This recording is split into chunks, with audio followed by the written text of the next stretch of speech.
நம்ம ரபியுல் அவல் மாதத்தில் இருக்கிறோம்.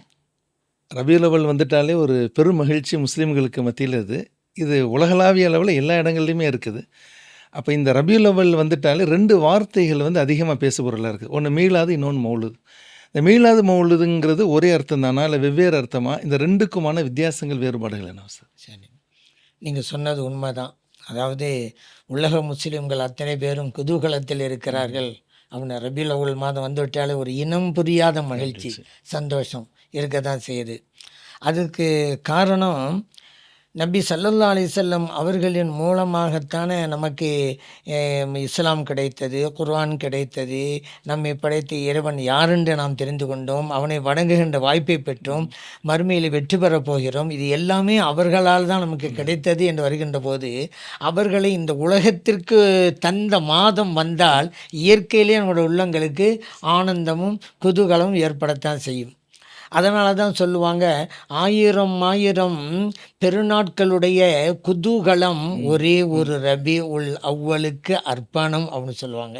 ஏன்னா அந்த பெருநாளை நமக்கு தந்ததே இந்த பிறப்பு தான், இந்த ரபியுல் அவ்வல் மாதம் தான். ஆகவே தான் சொல்லுவாங்க. அதனால் இந்த மௌலிது மீலாங்கிற வார்த்தைகள் அதிகமாக உபயோகப்படுத்தப்படுகிறது உண்மைதான். ஏன்னா மக்கள் கொண்டாடுகிறார்கள் மௌலிதுங்கிற பேர்லையும் மீலாதுங்கிற பேர்லையும். இந்த 2க்கும் என்ன வித்தியாசம் இருக்குது அப்படின்னு கேட்டிங்க. இந்த 2மே அரபி சொல்லுங்கிற நமக்கு தெரிந்த ஒன்று தான். இந்த மௌலிது அப்படிங்கிறதுக்கு 3 அர்த்தம் இருக்கிறது. பிறப்பு அப்படின்னு ஒரு அர்த்தம் இருக்குது. அதே போல் பிறந்த இடம் அப்படிங்கிற அர்த்தமும் இருக்குது. அதே போல் பிறந்த நேரம் அப்படின்னு அர்த்தம் இருக்குது. 3 அர்த்தம் இருக்குது. ஆனால் மீலாதுங்கிற வார்த்தைக்கு ஒரு அர்த்தம் தான், பிறந்த நேரம் அப்படிங்கிறது தான். இது அரபி மொழி பிரகாரம் உள்ள மீனிங். இப்போது தமிழகத்திலையும் சரி, மற்ற சில நாடுகள்லேயும் சரி, இந்த வார்த்தை உபயோகிக்கிறத மக்கள் வழக்கத்தில் 2 வகையாக பிரிச்சிருக்கிறாங்க. அதாவது இந்த பொது கூட்டங்கள் நடத்துவது, பேச்சாளர்கள் நபி ஸல்லல்லாஹு அலைஹி வஸல்லம் அவர்களை பற்றி பேசுவாங்க, இதற்கு மீலாதுங்கிற வார்த்தையை யூஸ் பண்ணுவாங்க.